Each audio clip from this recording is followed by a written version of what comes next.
મધરાત્રિનો સમય હતો, ઘડિયાળમાં લગભગ 2 વાગ્યા હશે. 2 મહિના પહેલાં જ જશોદાબેનના પતિ ગુજરી ગયા હતા. ત્યારથી તેઓને જાણે નીંદર જ ન આવતી. પતિ ગુજરી ગયા પછી જશોદાબેનને નીંદર પૂરી ન થતી તો ક્યારેક અડધી રાત્રે નીંદર ઉડી જતી.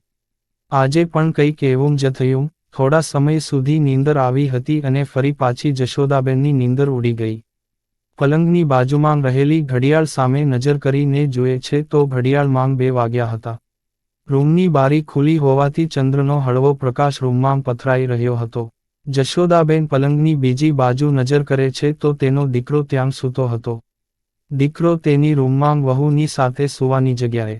અહીં માતાના પલંગમાં આવીને જાણે બાળક સૂતું હોય એમ આડીઅવળી રીતે સૂતો હતો. દીકરાને તેના રૂમની જગ્યાએ પોતાના રૂમમાં જોયો એટલે જશોદાબેન પહેલાં તો થોડા ગભરાઈ ગયા. દીકરો બાળકની જેમ જ સૂતો હતો. કોઈ પણ ટેકા વગર સૂતો હોવાથી જશોદાબેને તેના દીકરાના માથા પર હાથ ફેરવ્યો અને તેના માથાની નીચે ઓશીકું રાખ્યું. ફરી પાછો દીકરાના માથા પર હાથ ફેરવીને દીકરાને પૂછ્યું, કેમ બેટા અહીં સૂતો છે? પરેશાન છે? દીકરાએ જવાબ આપ્યો કે મમ્મી એવું કંઈ નથી. દીકરાના માથા પર હાથ ફેરવ્યો એટલે તેના દીકરાની કાચી નીંદર પણ જાણે ખુલી ગઈ હતી અને હવે થોડું પડખું ફરીને તે માતાની વધુ નજીક આવી ગયો. જશોદાબેનને પણ પતિના અવસાન પછી રાત્રિના હળવી હળવી નીંદર જ આવતી અને એમાં પણ દીકરાની આ બેચેની જોઈને તેઓ થોડા વધારે ગભરાઈ ગયા. તેઓએ દીકરાને પૂછ્યું, બેટા આજકાલ હું જોઉં છું કે તું અડધી રાત્રે મારા પલંગ પર આવીને સૂઈ જાય છે, શું વહુથી નારાજ છો? અરે ના મમ્મી એવું કંઈ નથી. દીકરાએ તેની માતાને જવાબ આપ્યો. જશોદાબેન નીંદર ઉડી ગઈ હતી એટલે તેઓ પલંગ પર બેઠા થયા. બેઠા થઈને પલંગની બાજુમાં જ ટેબલમાં રાખવામાં આવેલી બોટલમાંથી એક ઘૂંટડા જેટલું પાણી પીને ફરી પાછી બોટલ ટેબલ પર રાખી દીધી. જશોદાબેન પલંગ પર પાછળ ટેકો રાખીને બેઠા હતા. પછી દીકરાને પૂછ્યું, તો પછી શું વાત છે બેટા? દીકરાએ જવાબ આપ્યો, અરે કંઈ જ નથી મમ્મી. એમ ટૂંકા જવાબ આપીને તે તેની માતાના દરેક સવાલને ટાળવાનો પ્રયત્ન કરતો રહ્યો. અરે દીકરા તારા મનમાં શું છે? જે હોય તે કહે ને. તેની માતાએ ફરી પાછું પૂછ્યું. માતાએ કહ્યું, તારી બેચેની જોઈને મારું દિલ ગભરાય છે. દીકરાએ પોતાનું માથું માતાના ખોળામાં રાખી દીધું. પછી માતાના બંને હાથને પોતાના માથા પર રાખીને તેણે માતાને કહ્યું, મમ્મી તમને યાદ છે? હું જ્યારે મોટો થઈ રહ્યો હતો ત્યારે પપ્પાએ મારો રૂમ અલગ કરી નાખ્યો હતો. પોતાના માટે અલગ રૂમની જીદ તો તે જ કરી હતી ને, એ પણ યાદ હશે ને તને? માતાએ તેને યાદ અપાવવાની કોશિશ કરી. હા એ મને યાદ છે. પરંતુ હું જ્યારે સૂઈ જાવ તો ત્યાર પછી તમે એ રૂમમાં આવીને મારા માથા પર હાથ ફેરવતા ફેરવતા ઘણી વખત મારી જ બાજુમાં સૂઈ જતા હતા. માતાએ કહ્યું, અને સવારે જ્યારે પણ તું મને તારી બાજુમાં સૂતી જોવે છે, એક જ સવાલ પૂછતો યાદ છે? હા મને યાદ છે મમ્મી, દીકરાએ જવાબ આપ્યો. માતા અને દીકરો વર્ષો પહેલાંની ભૂલાઈ ગયેલી વાતો યાદ કરી રહ્યા હતા.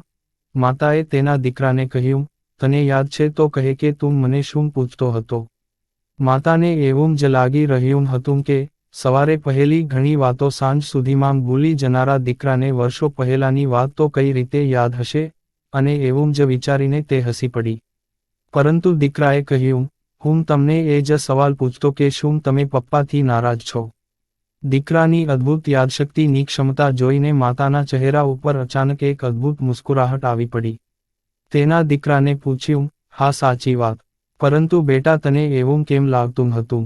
આજે વર્ષો પછી કદાચ મનમાં રહેલા એક સવાલને તે જાણી લેવા માંગતી હતી, જેને જાણવા માટેનો સમય લગભગ આજથી પહેલા ક્યારેય મળ્યો ન હતો. દીકરાએ જવાબ આપ્યો, હું તમને એટલા માટે સવાલ પૂછતો હતો કારણ કે હું તમને અને પપ્પાને કાયમ સાથે જોવા માંગતો હતો. પિતાને યાદ કરતા કરતા દીકરાએ પોતાના માથા પર રાખેલા તેની માતાના બંને હાથ ઉપર પોતાની પકડ પહેલાં કરતાં પણ વધારે મજબૂત કરી નાખી હતી. દીકરા હું પણ તને હંમેશા વહુ સાથે જ જોવા માંગું છું. તેની માતાએ નીચે ઝૂકીને દીકરાના માથાને ચૂમતા કહ્યું, મમ્મી તમે ત્યારે પપ્પાને રૂમમાં એકલા છોડીને મારી પાસે કેમ આવી જતા હતા? વર્ષો પછી દીકરો પોતાના મનમાં ઊભી થયેલી જિજ્ઞાસાને માતા સામે એક સવાલ પૂછીને રાખી રહ્યો હતો. દીકરા મને એવો ડર લાગતો કે એકલા રૂમમાં તું ક્યાંક ડરી ન જાય, અને એટલા માટે જ હું ઘણી વખત તારા રૂમમાં આવીને તારા માથા પર હાથ ફેરવતા ફેરવતા ત્યાં જ સૂઈ જતી. હતી. દીકરાએ કહ્યું, માંગ હવે પપ્પા નથી ને તો મને પણ ડર લાગે છે. કેમ દીકરા? માતા પોતાના દીકરાનો ડર જાણવા માટે અધીર બની ગઈ હતી. મને પણ એ ડર લાગે છે કે ક્યાંક તમે તમારા એકલાપણાથી ડરી ન જાઓ. એટલા માટે જ હું. બસ આનાથી વધુ દીકરાના મોઢામાંથી એક પણ શબ્દ ન નીકળ્યો, માત્ર દીકરાના આંસુમાં જ બધા શબ્દ વહી ચૂક્યા હતા.